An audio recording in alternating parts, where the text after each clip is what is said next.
me. My name is Miss Lizzie. I don't ever smoke the dizzy, but we can always share some ditzies. It's just a cup in time. This song doesn't have to rhyme. Life's all of us, not every moment we can be feeling fine.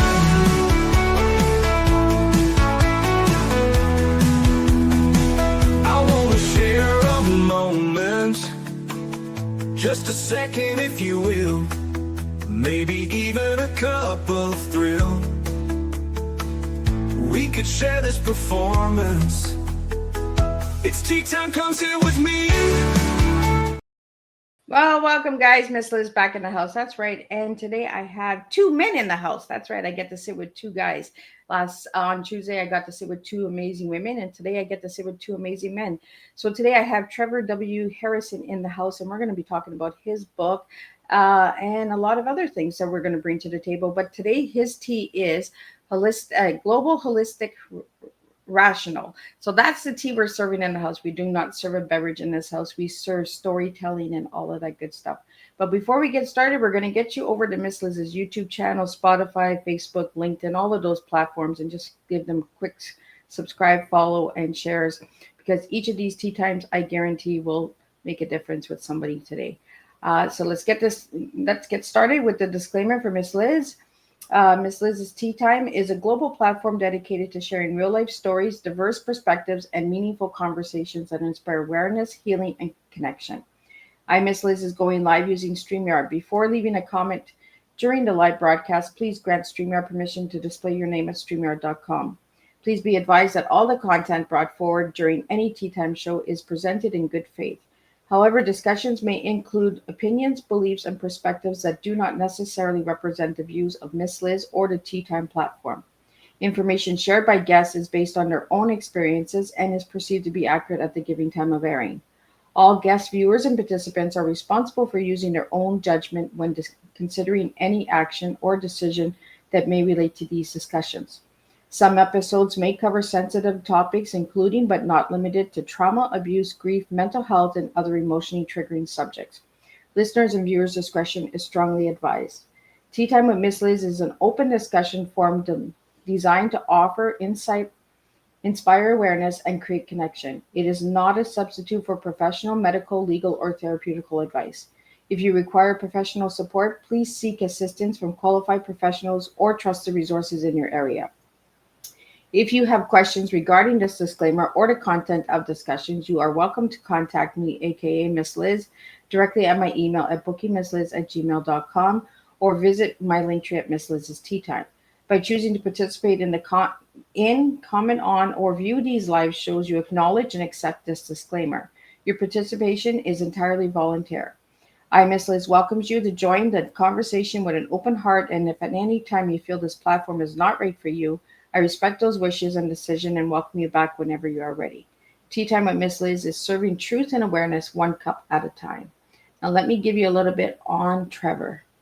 Well, today at the table, I have the pleasure of pouring a cup with Trevor W. Harrison, a respected voice in political, socialist, public policies, and the human side of research. Trevor is a professor, Emeritus of Sociology at the University of Lethbridge, a former director of Parkland Institute, and the author and editor of 11 books, including one of poetry. His work explores how politics and policies shape our everyday lives, and how stories behind the statistics tell us who we are as a society. So pour your cup, take a seat, and join us as we journey from policy to poetry, finding the voices of humanity that often go unheard. Let me get Trevor in here and let's spill some tea together. Welcome, Trevor. You twisted my tongue a little bit there. Well, I have to watch that. I have to drop it. No 4-syllable, maybe not even 3-syllable words in there. But yeah, it comes out of my academic background, so you still do those kind of things. Well, it's great to be here. Been really looking forward to talking with you. So we can start whenever. I know you have some great questions for me today. I do. I have a full lineup of questions for you, Trevor. But I'd like to get into who Trevor was as a little guy and who's Trevor now. Who is Trevor's little guy? Well, I think one of the words I used to describe me was curious. I was always very energetic. I'm not sure how my parents actually put up with that. Um, and I was curious about just about everything. I remember my mom actually taking myself and my older brother to a library and just bringing back books on every subject from, of course, kids love dinosaurs, but ships and history and you name it, all kinds of stuff. And poring over that sort of thing. And so I think that sort of described me fairly energetic and interested in a lot of different things. And that has continued throughout my life, I think, in terms of wanting to put things together in a way that makes sense for me. Well, you brought up dinosaurs, so we're going to go down that rabbit hole of dinosaurs. What is it about dinosaurs, Trevor? What is it? Well, every kid loves the thing that, first of all, I think it's the size. And of course, we don't actually know how dinosaurs actually sound. But all kinds of movies have them making these big roars, right? And so kids say, "Hey, that's really amazing. Listen to that." So I think it's the sheer size, and also you don't see a dinosaur every day. So the very fact that here's something that roamed around here millions of years ago, I think that's kind of the allure of it. These monsters that are out there, and on the other hand, can even seem a little bit friendly, at least the way Hollywood sometimes depicts them, or cartoons. So how can you really be angry with a big roaring dinosaur when he's kind of cute? Yeah, right? Especially Littlefoot. Exactly. For all the little listeners out there, Littlefoot. Yes, Miss Liz watches Littlefoot with my little granddaughter. So, um, and you see, this is how we do it on Tea Time. We just have some fun, and I'd like to know you as a younger version to the older version. What got you into the writing, Trevor? We always had wonderful picture books around the house on geography, place around the world, history, and everything else. But I wasn't only looking at the pictures, I started reading, and I started reading some fairly heavy duty stuff, actually, even when I was 10, 11, 12. I was very interested at the time in history and about war. So I would read all kinds of things about the First, Second World Wars and other battles. And but at some point, it clicked with me that I think I could write too. I'd like to be a writer.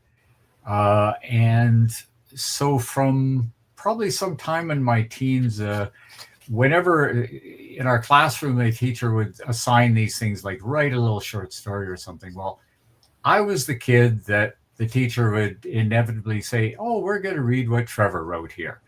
And so, which is a real ego boost. So again, you kind of get this positive feedback for whatever it is that you're writing.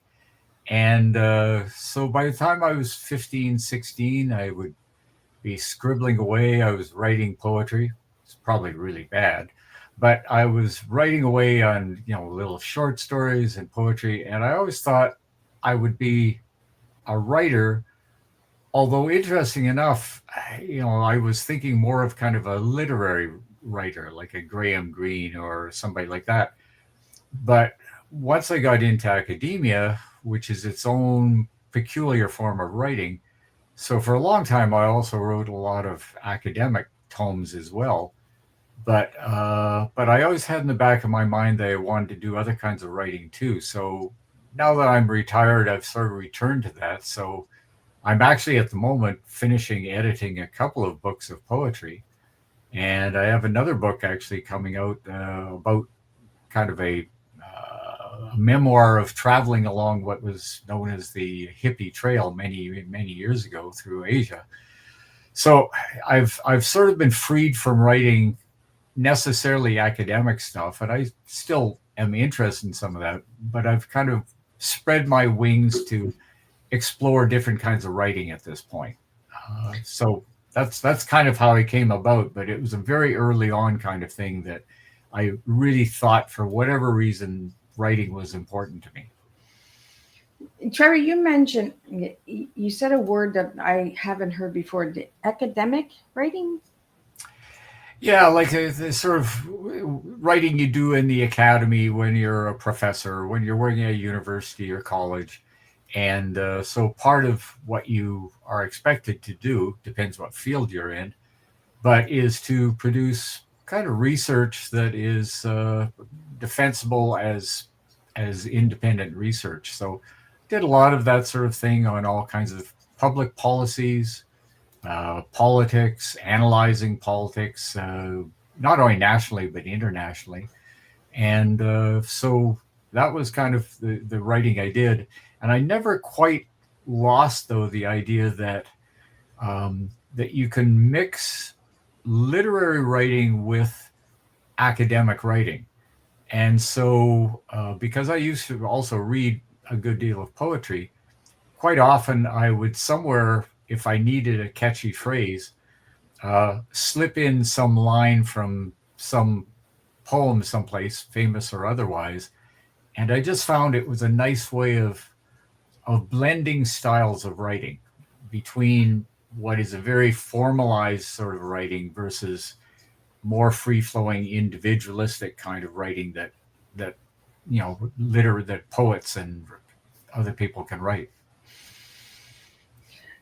So, Trevor, I want to bring up a book that Mickey sent to me, and I want to talk about that book a little bit. So, I'm going to bring it up, and then for my audio listeners who are not watching the video, if you could describe the cover of it and the history behind the image. Well, I know a little bit because I've done my homework, but for my listeners out there, I want them to understand a little bit. Well, here, I'm actually going to hold it up here. Now, of course, it's kind of a reverse thing, I suspect, up on the screen, but it's called Tales This Side of the Elysian Field. So one of the first things actually that people asked me, and I did a couple of book launches. It came out late this last year, so it's really a 2025 book.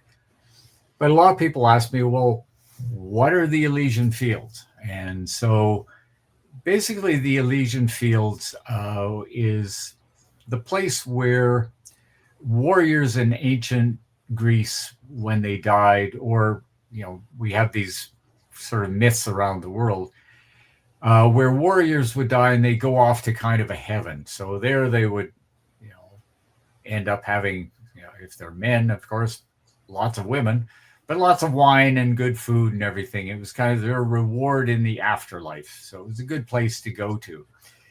And so when I said that I wrote a lot actually in my teens, and one of my high school teachers, I was not a great student, I have to admit.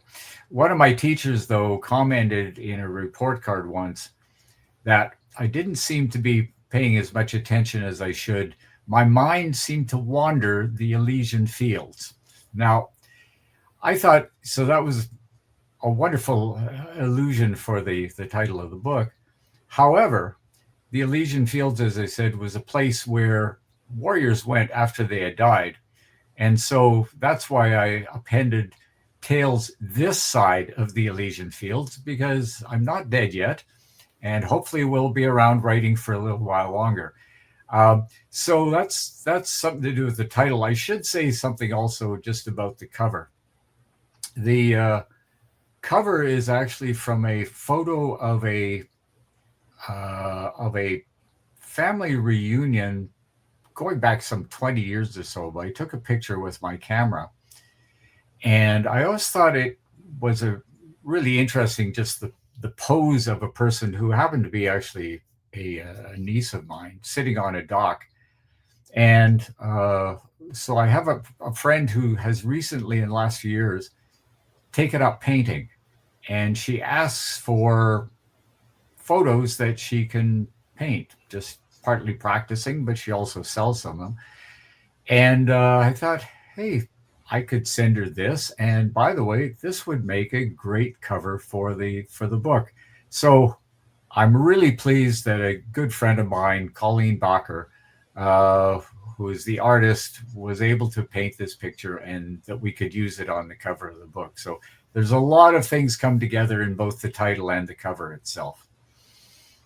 I really like the cover. Like the cover is really peaceful for me. Mm. It's like looking onto the water, right? The reflection of happiness and the sky, the calmness of the. When I did my homework on the book, Trevor, I was just like, oh, so it was a painting. Ah. Yeah. Well, and actually, I have the painting actually is hanging in our house. So we got it from Colleen afterwards. I like the scene too, the peacefulness of that.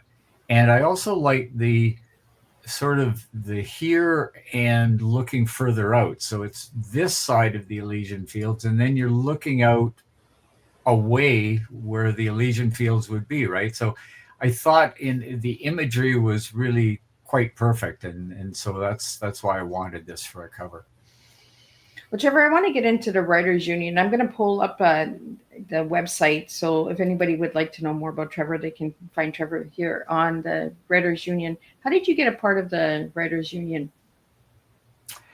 Uh, I, you know, I before I retired as an academic, and I still belong to a couple of associations like the Sociological Association of Canada, Political Science Association, belonged to the American Sociological Association for some years. So I'm a joiner. I joined a lot of things.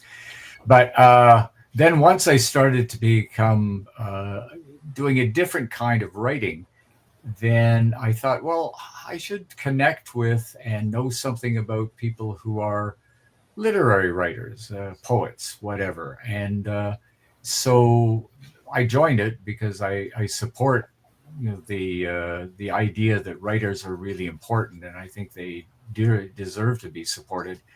And so I've only belonged to a couple of associations for a year and a half or so now, but it's been very rewarding. I'm really pleased to be connected with other writers.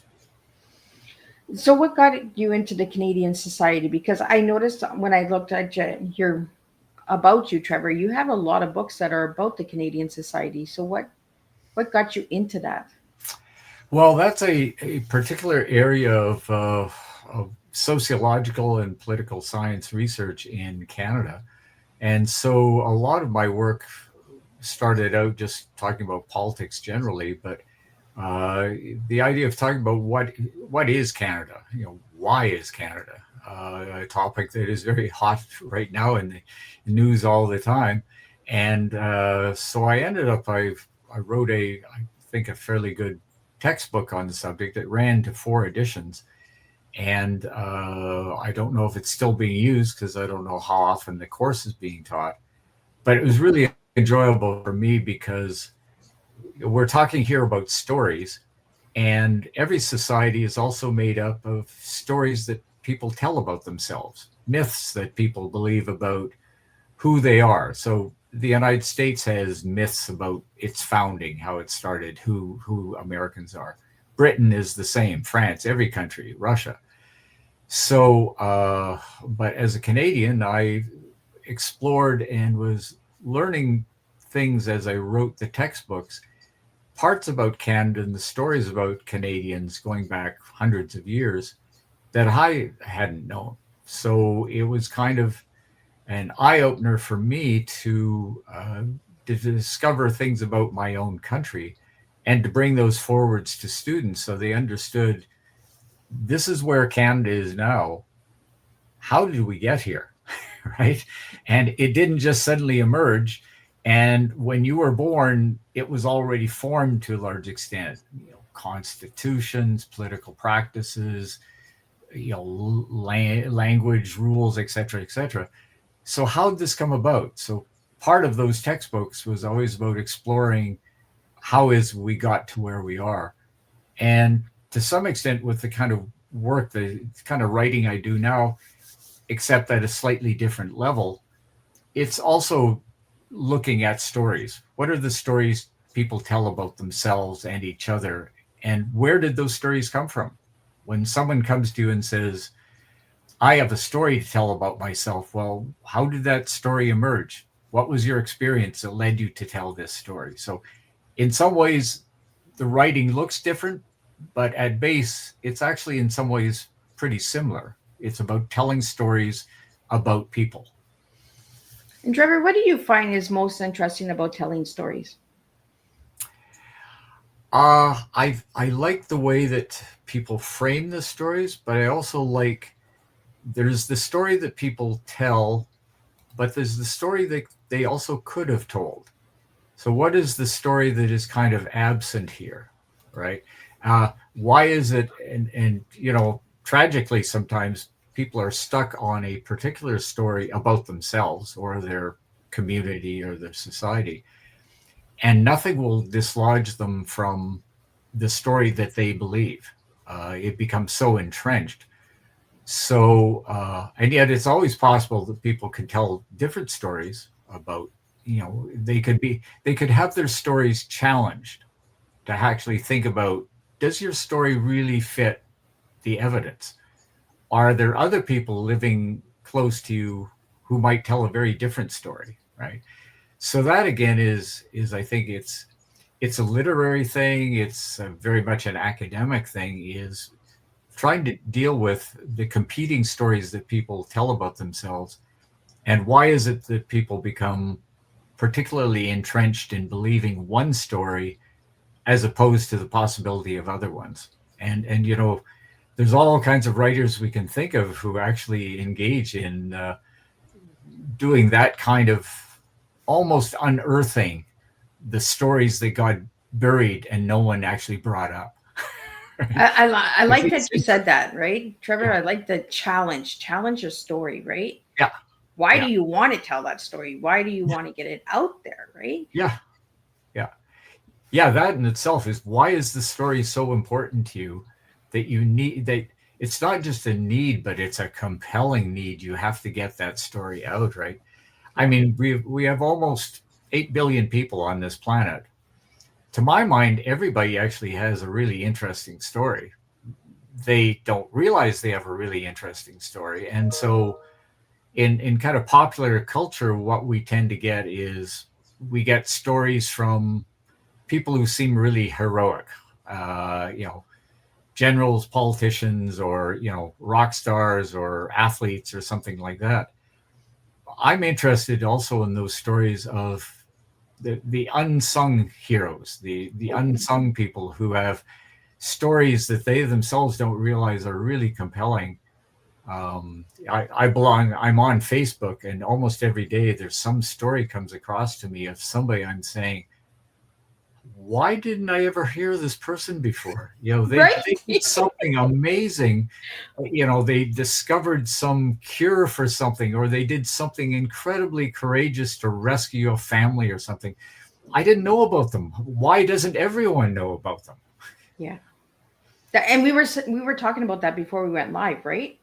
Is Mm. why don't we know stuff? And that's why Mickey sends me you guys over here so I can get to know stuff and I can learn from you guys.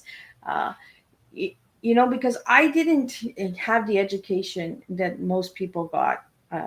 You know, so when I have these intelligent conversations and educational conversations, it really intrigues me, and it makes me want to go down the rabbit hole and know a little bit more and understand a little bit more, because I didn't have that chance to learn, but now I can learn as an adult, right? Hmm. There's no age limit of not learning. Exactly. And actually, I said before, being curious as when I was young, and again, that's curiosity about people's stories. But what we actually do know is that people who remain kind of curious and engaged, thinking about things, tend to actually live longer and be healthier. So it's a really good thing. You don't have to stop learning at 30. Lots of times people actually, in fact, increase their learning abilities as they age, and that's a good, healthy thing to do. So, Trevor, I want to ask you, as a professor, what do you feel is lacking in the educational systems in today's world? Oh, that's really tough. And I said before, I tend to think of things holistically. So I think sometimes, and it's legitimate to criticize educational institutions for some things, but I think we often forget that there's a whole universe outside of that.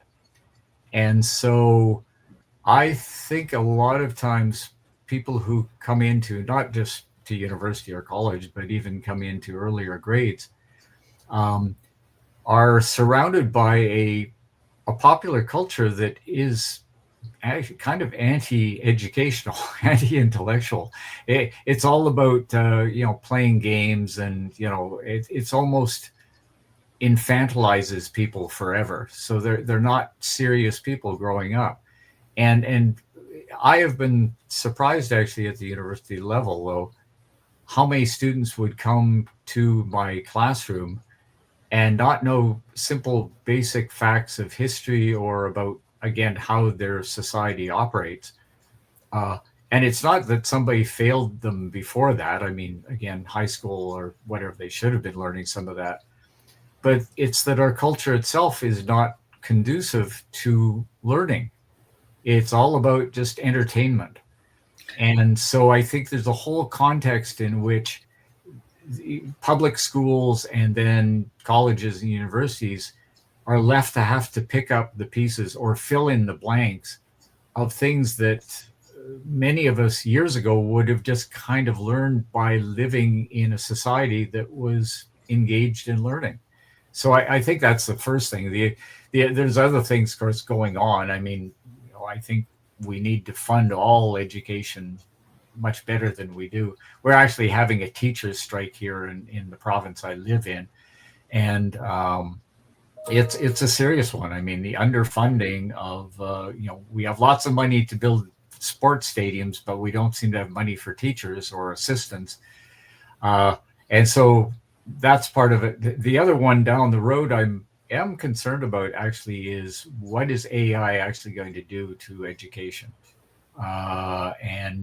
It will be very easy for people to just copy something, believe they actually have something that's factually correct, when in fact it could be quite wrong. And AI has just sort of manufactured this thing, and you tend to believe that because a computer has provided it, it must be true. Well, it's not true.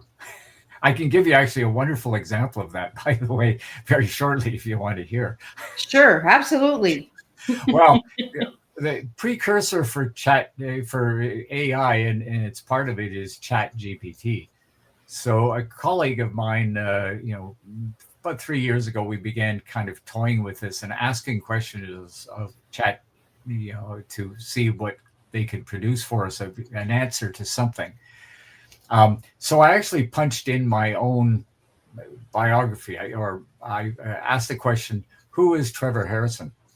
And it came back, and it got a couple of things right, but it got a lot of things really wrong. For one thing, it said where I got my degrees was totally wrong. It said I got them out of Western University in Ontario. But beyond that, it also went on to say, and it gave titles. It said I had written a couple of books, and it actually gave titles to the books. Never heard of them. Not true. So all of a sudden, I'm the author of 2 books that AI or chat said I actually had produced. And this is not the first time. Lots of people have expressed some real reservations. So what people forget about AI and all these systems is they imagine that the computer itself has actually has come up with this, that it's actually made the information, that it's made the facts. No, what's happened is some human being or human beings have inputted information into this universe of data, and all the computer actually does is it scans the universe of data and spits out an answer. So if the information put into the machine is wrong, it'll be wrong that comes out. But there's a worse part of this, 2 worse parts. One is that the sheer weight of bad answers will have a tendency to drive out the good.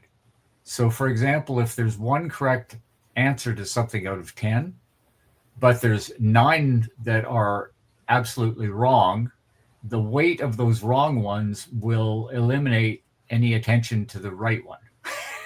So because it will scan the universe of just bad stuff. The other thing is, as I just mentioned actually before, is I think we actually have a tendency to believe that because it comes out of a computer, we default to that and say it must be right. But we do forget that human beings have put it in, and human beings could actually be intentionally manipulating the data so that you get wrong stuff. So that's actually pretty scary to my mind. I am so glad that you're bringing that up, Trevor, because I had a guest back in season 3, and she works with NASA, and she said that we AI is used there for one purpose, and that's to question it. It's not to take it for its value, the Yeah. answer. Question it.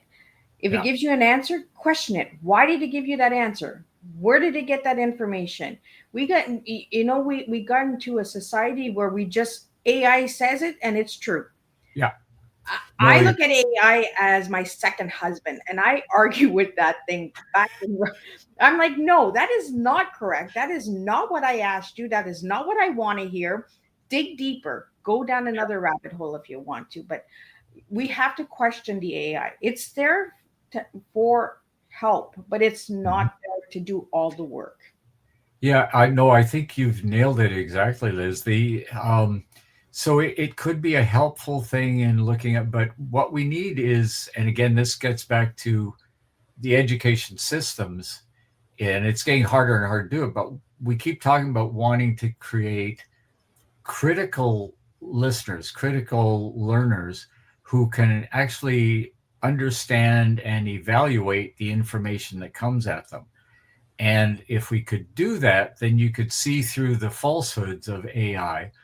But if we don't do that, then there's going to be a tendency on the part of a lot of people to just accept what AI spews out there. So we keep talking about at universities, creating critical thinkers, but I fear we're going to get swamped by AI. And again, there's lots of people don't mind the idea of having bad information flood the universe. There's so much misinformation that it is destroying and dividing It is. societies. Yeah. Yeah. It pits people against each other because this is the other thing, of course, living in, so I said I write about Canadian society. Canadian society is actually really complex, when you get down to it. We have the second largest landmass in the world, but we have 41 million people. So we're really spread out. It's very easy for people in one side of the country to be pitted against another, because the fact is, in a lifetime, you're never going to meet everybody, right?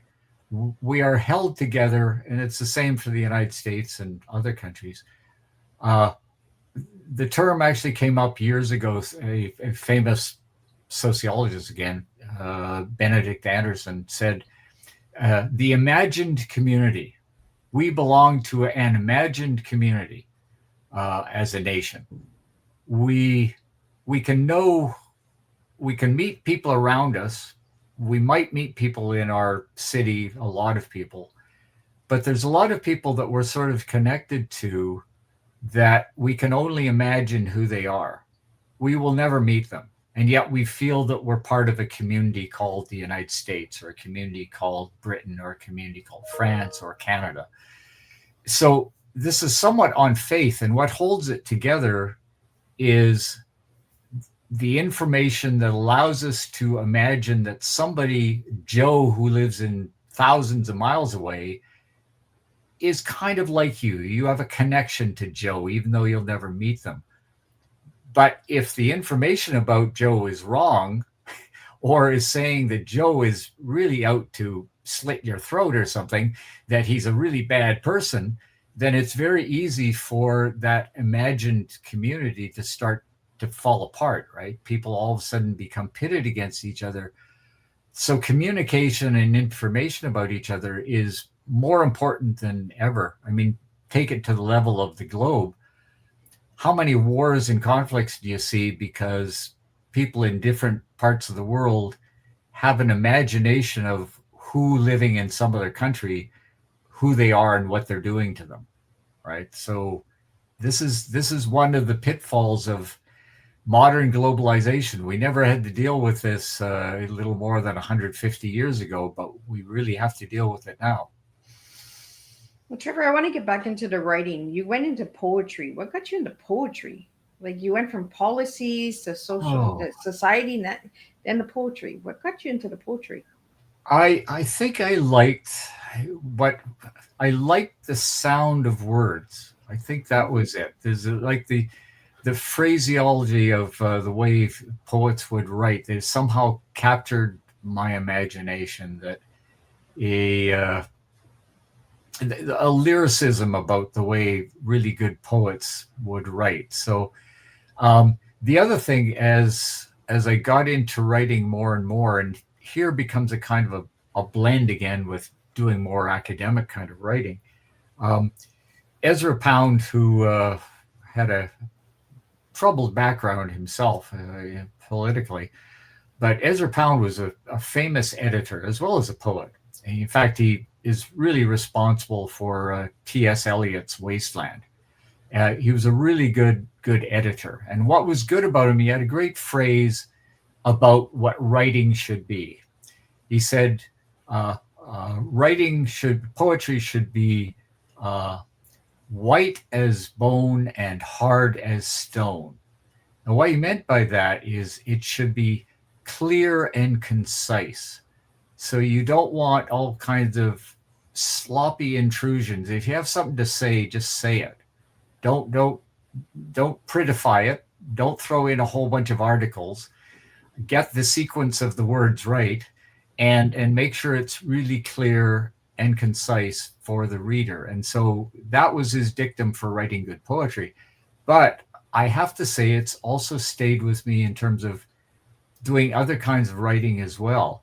So that if I was writing an academic paper on something, I found myself quite often and the best editors, you need to edit your own work, I think. So, you really have to work at it. But I would think to myself, is that sentence is as clear and concise as I want it to be? What do I need to take out of here? And the art of good writing is editing, right?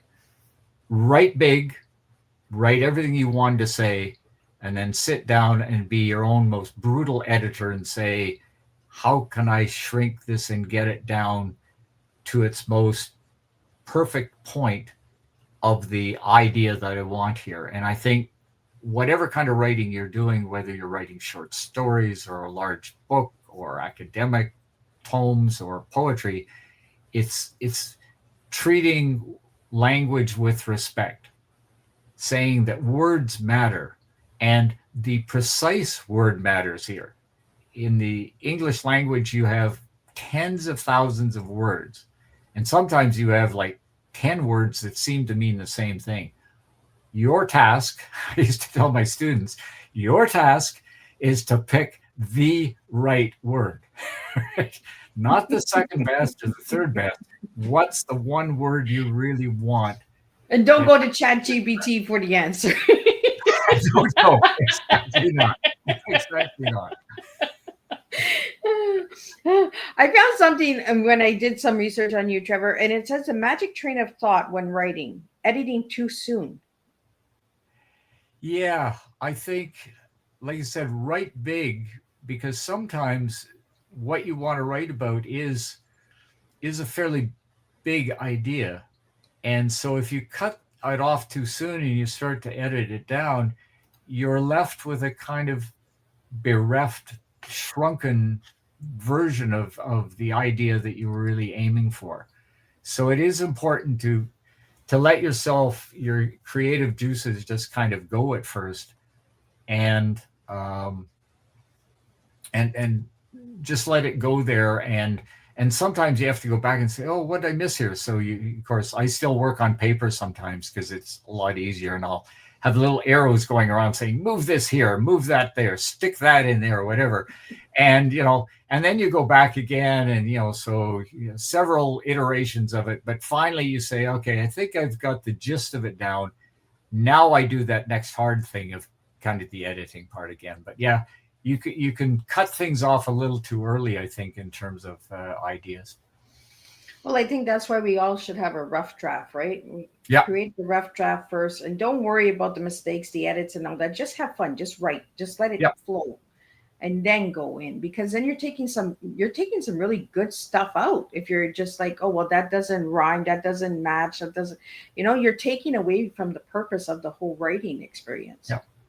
Well, if there's something you think is really exceptionally good, but it doesn't happen to fit in what you're doing, I mean, sometimes the story requires that you stick with it, but there's another kind of little story there. Put it in a box someplace, knowing that you can always come back again later, because that one paragraph was dynamite, and I just don't want to lose it. So I'm going to park it for a little while here. There is an interesting thing about writing nowadays, I think, is going to be a problem down the road for people who actually study the whole process of writing, and that is the computer. It used to be, if you go back to looking at the manuscripts of people years ago writing something, and you see all these little scrawls in the margin, or you'll find endless kind of drafts to get to a certain point. Most people who work on a computer now, when you're doing your versions, you tend to, unless there's some reason you have to go back, you tend to take over, just replace with another version, right? So I think for scholars down the road who want to know, what was the process by which Liz got to where she went, right? They're not going to have that, because they're not going to have all this box of manuscripts seeing how you got from part A. Nobody wants my box. Well, a shoebox. It's a big treasure trunk box, Trevor. I'm a keeper, man. Like, I write and I got keynotes all over, and I'm just like messages all over. I got files on people that, we could have some good stories to tell in the future. Yeah. No, I do fear that some of this is going to be lost. And in terms of like students learning the whole process by which someone actually produces something, we could be losing some of that stuff. But yeah, we'll see. Right? Everybody's got a box, but Miss Liz has got a treasure trunk. I don't like small boxes. I like big boxes. Even my kids are like, Mom, you keep everything. And I'm just like, you never know what story can come out of that little piece of paper or that little sticker or little candy ornament that I got from a little kid that, walking down the street, they give me a rock. I don't know. I'm a magnet for that, Trevor. Little kids will come up to me and they'll give me a rock or something, and I don't even know the kid. And I'm just like, I'm going to put that in my treasure trunk. Like, they felt safe enough to give me a rock, or they gave me a sticker, or gave me a candy. Like, I was just like, okay, well, let's just hold on to it. And it's a very, very endearing thing to do. So you don't want to hurt their feelings. And so you take it, and after a while, your windowsill is just full of rocks, but Yeah, my treasure trunk, my kids have said no more, Mom. I'm just like, okay, I got it. But I got grandkids now, so I need another treasure trunk. Yeah. So Trevor, I want to get into your tea before we wrap up. And you gave me global, holistic, rational. Tell me why those 3 words. Yeah, part of it I think I've already explained is the holistic part. So I don't, when I'm thinking about a story or I'm analyzing why somebody does something or groups of people do something, I don't want to just look at narrowly at something. I want to see all the parts of this, how it came together. So it would be like a doctor treating some kind of illness, and so they focus on one symptom, but they miss out on all the other symptoms, right? So that's the holistic part. Global is, in terms of, again, somewhat related, is that, we do live in a global world. I like traveling. Many of the stories actually in the book are about travels when I was younger. And I still continue to travel. Last year, actually, I did a trip to Southeast Asia. First time been there. Went with my son, who is a wonderful traveler too. So we had a great time. And we're actually planning another trip to go to Vietnam in November for a little over a month or so, sort of backpacking around and, seeing things.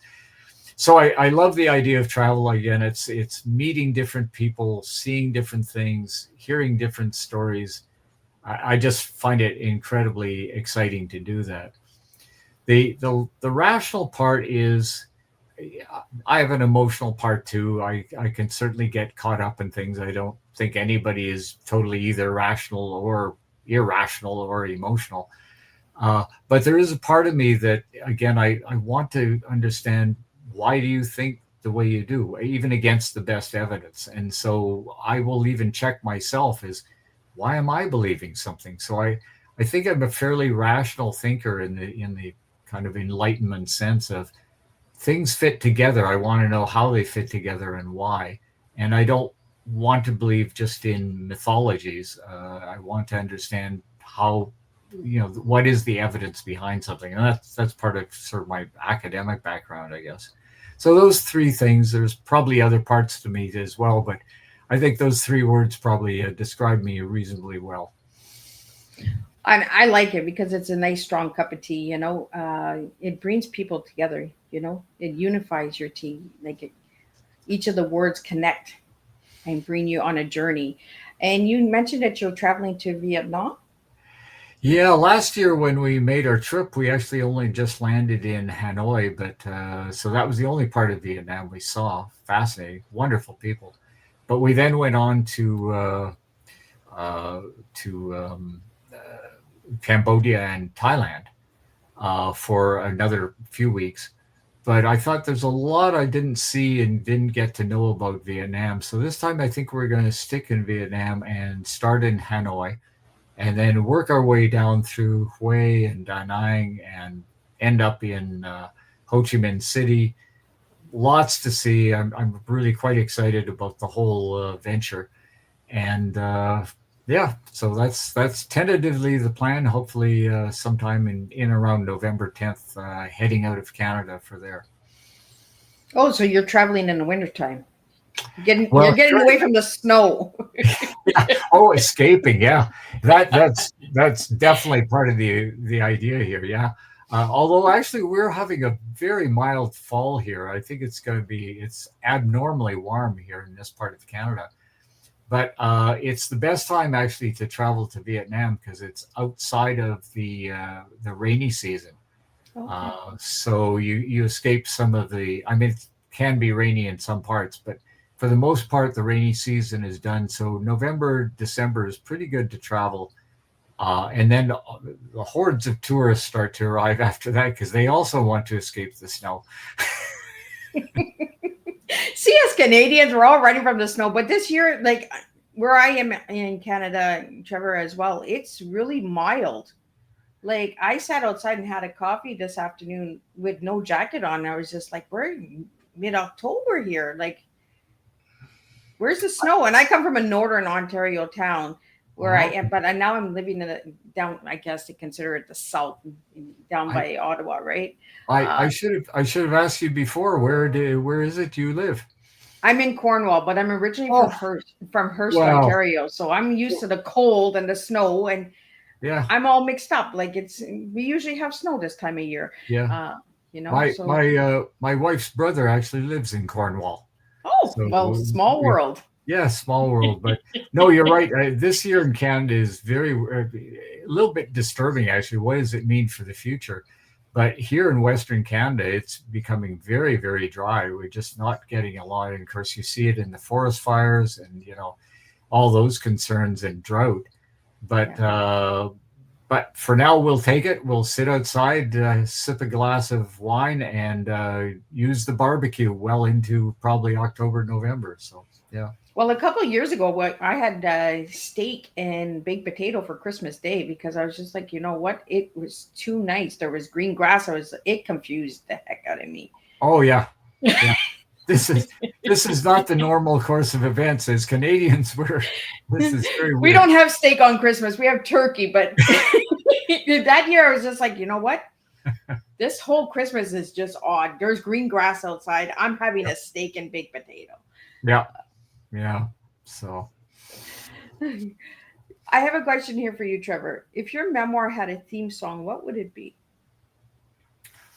Oh. Um,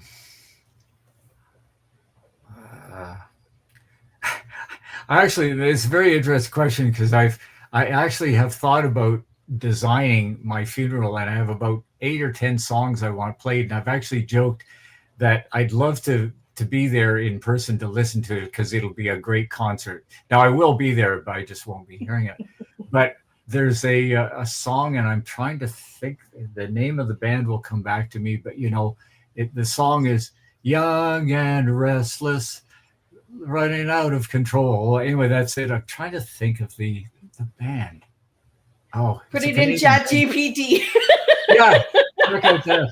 Anyway, I think there was I said back to always being really energetic, and I mean I knew I also, besides writing, wanted to travel around the world when I was like, well, even when I was 10, I used to look at maps of the world. So I think Young and Restless has kind of epitomized my life. I bet May you not that's be the name. quite so I bet young you that's anymore. the name of the song too, Trevor. Young and Pardon? Restless.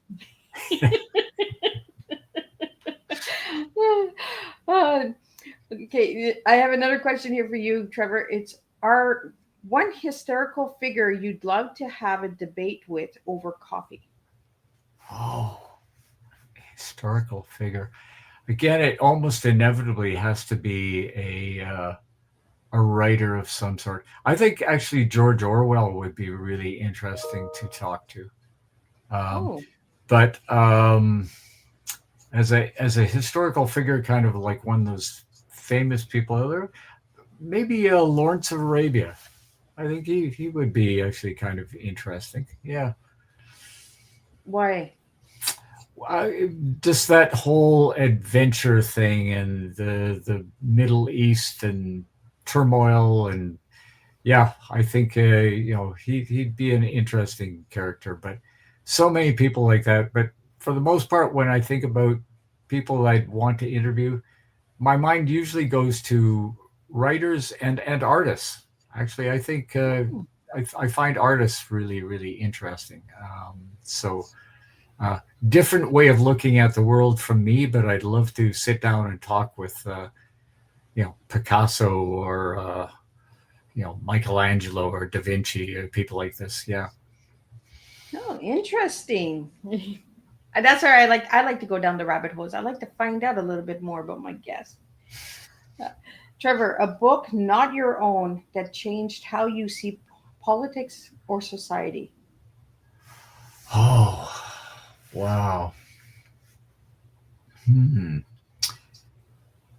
There's a book actually it came out in 1946 and made a bit of a splash, and then sort of disappeared, but for the last 25 years has suddenly reemerged, and a lot of people are looking at it to explain the world we live in. And it's a book by a gentleman by the name of Karl Polanyi, Polanyi. Karl Polanyi is called The Great Transformation. And he to summarize it in about 25 words or less, what Polanyi says is that the chaos of the 20th century, the two world wars and the Great Depression, arose out of efforts to have unregulated global capitalist markets, and that it set in motion a conflict between various groups and classes. And like I said, it actually disappeared for a period of time, and now it's really come back to prominence again as partial explanation of kind of the world we live in now. So I think that would be up there among the books. I've never heard of that one. I'm going to have to check that one out. There's another absolutely great one that comes to mind too, that touches on something we were saying earlier. Book by a guy named, an educator by the name of Neil Postman. He sadly died a few years back. Neil Postman wrote a book called Amusing Ourselves to Death. And he sort of talks about the decline of kind of intelligent debate where instead people are just entertained endlessly, kind of the Romans bred in circuses, and not taking seriously the issues we really have to deal with right now. Inequality, global warming, war, the next pandemic. There's a lot of big things coming down the road. And Postman, if he was still alive, would say, yeah, but all we want to talk about is, the latest album by Swift, or, what's happening in hockey or football or something. So, yeah, it's an intriguing book that way. It makes you think about the world differently. And, Trevor, you're a professor in a university. Do they still have clean debates in the universities? Not so much actual debates one-on-one. I wish we did, actually. I think that would be really healthy, as long as they were civil and sensible and not just screaming. Well, that's what I mean, like clean debates, right? Because we had so many people saying debate it's back and forth, right? You're wrong, you're right, we're not having that clean debate anymore. Yeah, that's not debate. That's kind of like something out of Monty Python. But there is actually lots of presentations where usually after the presentation there is good discussion goes on. People will ask whoever gave the talk some good hard questions about, why did you say this? What do you think? Et cetera, et cetera. I actually still give, even though I'm retired, I give a lot of public lectures on all kinds of things here, and I get regularly interviewed by media about what is going on too. So I don't mind doing that. And but yeah, universities still it is a place for holding those kinds of discussions. Yeah, I wish they would bring it back. Without you're wrong, you're right. It's more about the performance and likes and loves now. Right. And it's really changing our society, where we can't even have a conversation without division anymore. Yeah, I think you're right. You really nailed something there. It's about performance. And so one of the bad things is about modern media is a lot of people don't actually read the text of a discussion. So what they do is they watch the performers, and the performers kind of engage in a kind of gotcha kind of thing. And so they don't try to answer each other's points.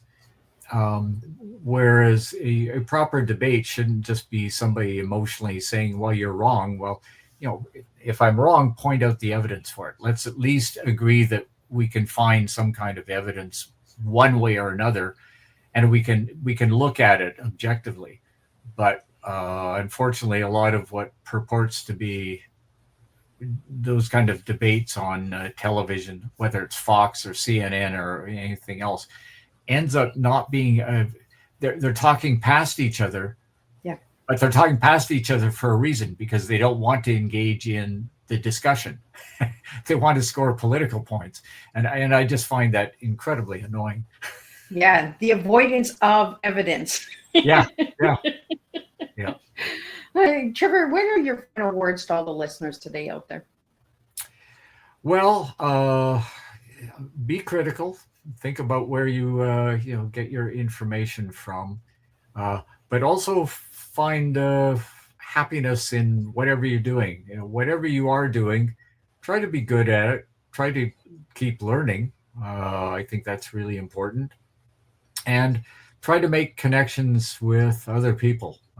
In a world that is increasingly disconnected, try to connect more and find out what are the stories that are driving people out there. And I think you'll find a much more fulfilling life if you do that. Well, it was a pleasure sitting with you and getting some good information out there to all the listeners out there. And if anybody's watching the recap and something you want an answer to a question that Trevor can answer, you can reach out to Miss Liz, and Miss Liz will get that out to Trevor, and Trevor can get those answers out to us. We want to have these conversations, and we want to keep these doors open, because that's what makes the difference on Tea Time, is getting good information out there, good education out there, and opening up some doors through an open conversation like we had today. So I just want to do a closing up of what we did today. So today's Tea Time with Trevor Harrison was a beautiful reminder that every policy carries a human heartbeat and every story deserves to be heard. Trevor showed us that research isn't just about numbers, it's about people, resilience, and truth. As we close this tea time, may we remember to look beyond the headlines and see that humanity that binds us all together. Until next time, keep pouring kindness, keep seeking truth, and keep planting those seeds of change. And I will see you guys all at 7 p.m. with another guest, and we'll do this all over again.